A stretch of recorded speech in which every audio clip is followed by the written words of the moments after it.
जैसे कि आप सभी को बताइए, आप स्टोर में कुछ ना कुछ नया आता रहता है। जैसे कि एंट्री आई है, एंट्री हमारे पास ऑलरेडी एक एंट्री है गाइस, ये देख सकते हो। तो हम एंट्री नहीं निकालेंगे, डायमंड तो अभी नहीं है। ईवो गन निकालने का है अपन के पास 2 ईवो गन है। अगर तुमको भी ईवो गन चाहिए तो इस वीडियो के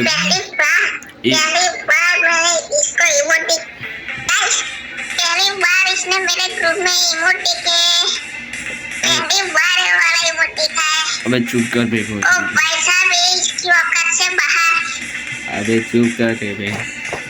तो गाइस आपको भी redeem code, free redeem code चाहिए तो इस वीडियो के कमेंट बॉक्स में मैंने रिडीम कोड पेस्ट कर दिया है। आप रिडीम कोड कॉपी करके प्ले स्टोर में डाल देना। तो गाइस बोलते हैं सॉरी,